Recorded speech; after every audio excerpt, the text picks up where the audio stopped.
everybody, this is Hornlitz here, and welcome to part number 7 of Let's Glitch Ocarina of Time. In the last episode, I don't even know what we did. It's been so long since I've recorded. Sorry about that, guys. Please don't sue me.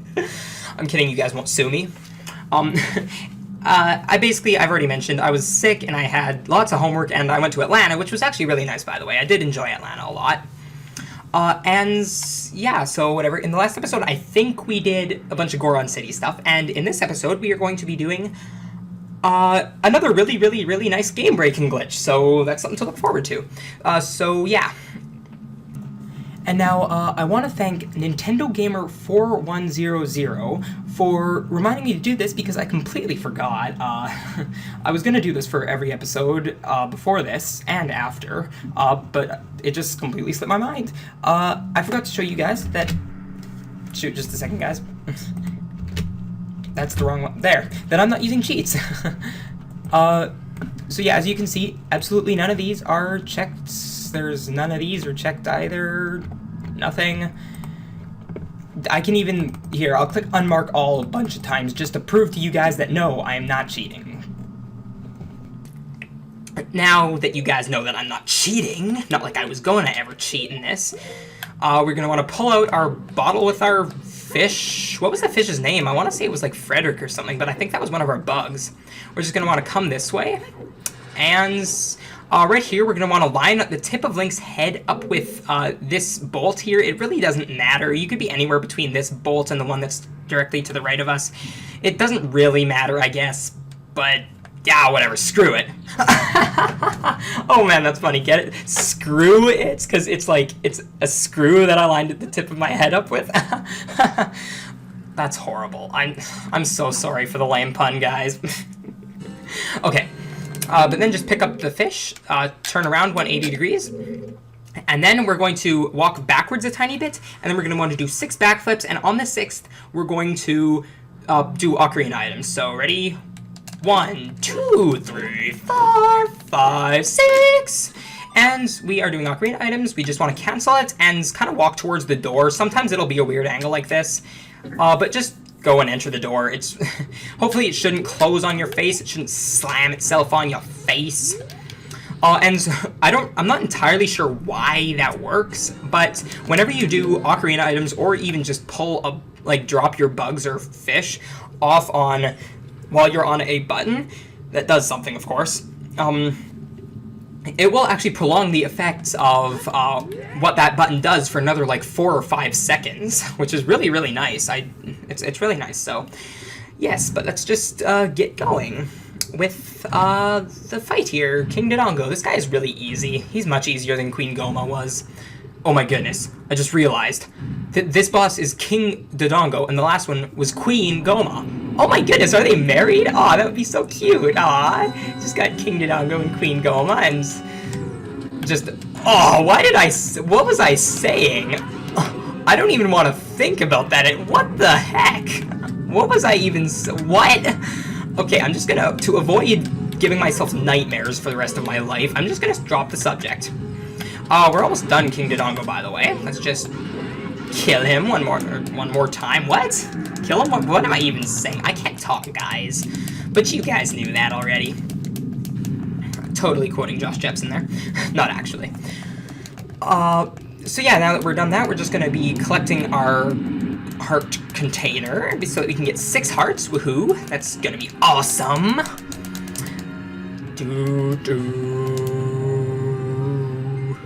I shouldn't even be singing. Actually, I don't hate singing. I actually do like singing, but I'm just bad at it. So there, we got full hearts now. And that's actually a problem, because we want the half a heart for this trick coming up, which you guys can see the name of, which is the DC to GTG wrong warp, as we call it, because we don't like saying Dodongo's Cavern to Gerudo Training Ground wrong warp, because that's just way too long, so we just shorten it. Now, this is basically if you remember the Ganondorf trick that I did in the 2nd episode, it's pretty much the exact same as that, but we don't have a door to enter, so instead we're going to kill ourselves, because that's just how it works. The reason I was using so many bombs was because we can't use the Ocarina in a boss room, so we just had to damage ourselves, and using using Ocarina items doesn't make sense because it just doesn't work. So, yeah. And now after you're done that, you're gonna want to come into any of these corners. Do the one you're closest to. It's best to do it in a corner that's away from him. I think it works in any corner, but don't quote me on that. Just try to kill him in 2 cycles and then come to this corner here. And then from here, we're going to want to do a side hop, and then kind of do a shield flick so that you roll forward, and then just roll until you stop moving. And then you want to do a backflip, a neutral roll, a back... Just a sec, guys. I'm really bad at this sometimes. Okay, a backflip, a neutral roll, a backflip, a neutral roll, a backflip, a backflip, a backflip. Guess what? A backflip. And then you're going to want to do what we call an instant shield drop, which, or of a bomb, where basically we're just going to pull out a bomb, and before it gets above our head, we're going to shield to drop it. I don't think it really matters, but I'm going to do it anyways. And then I'm going to do a roll and pull my bottle out. So, ready? Just like that. That's what it should look like. And then we're going to want to catch our bug right away again. And then we're going to want to pause on a very specific frame, which is really annoying. I think I got the right frame, actually. I paused right on the right frame. You want to pause on the first blue frame after the 4th really fast red flash. So from here, what we're going to want to do is we're going to want to start holding the Z button. However, if we just held it right now, it would not count. We have to press the button in the unpause lag, like right now. Otherwise, the button won't work. If you're doing like the C stick, if you're like pressing or not a C stick, if you're like holding the control stick in a certain direction, it will work if you unpause, but that's just because it's a stick, not a button. There's a difference, guys. Know it. And then we're going to buffer to the 2nd frame or 1 more frame. So come on. I said 1 more frame. I said 1 more frame, yo. Okay, there. And what we want to do from here is we actually want to...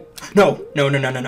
Okay, that was really close. What we want to do is we want to hold down left and press A to do a backflip. Just holding down would make a side hop, which is really weird, but we're going to want to hold down left and do a backflip. So let's hold down left and do a backflip.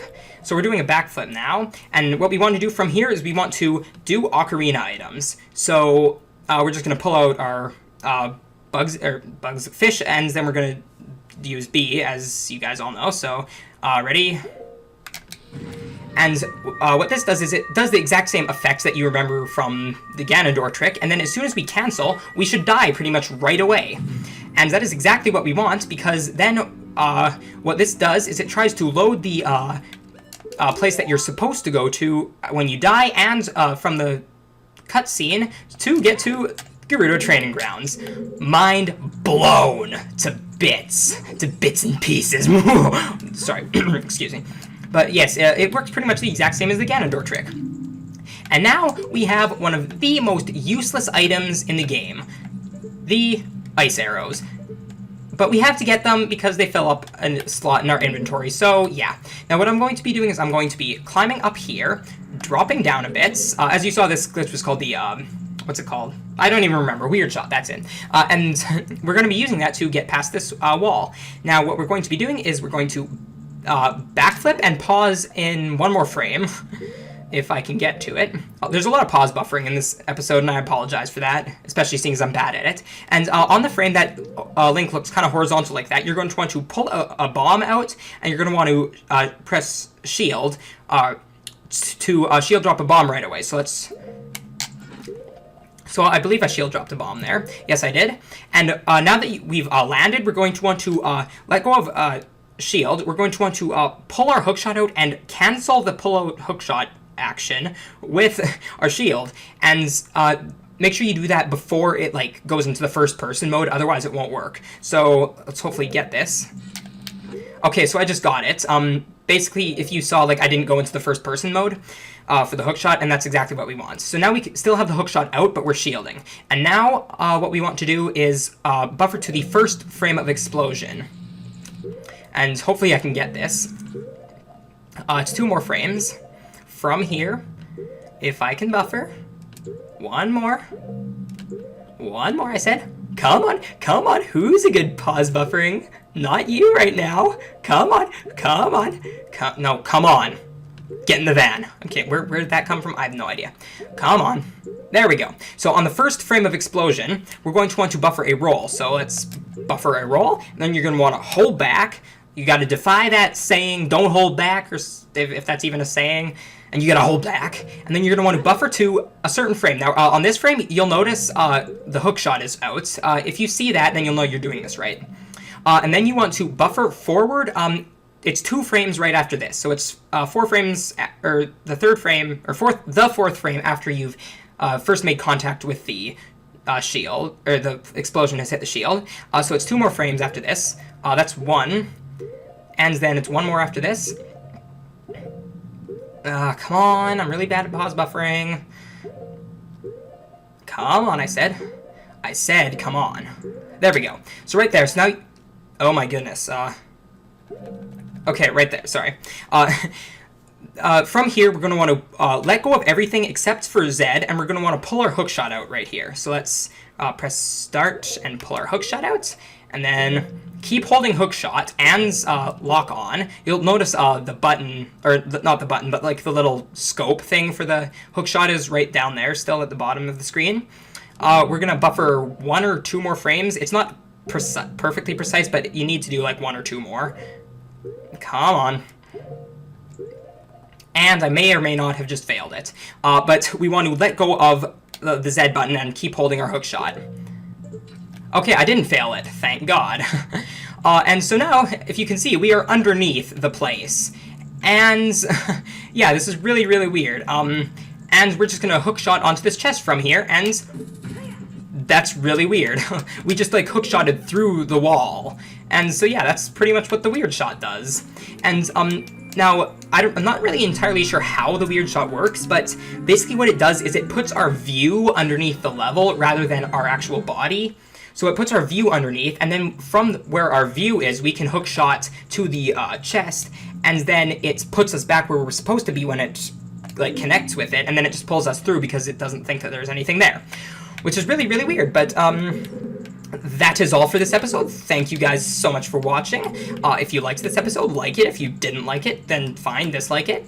If you like my hand cam, my videos, all my stuff and everything, then subscribe. Follow me on every link that's down in the description, and let's just save and quit, I guess.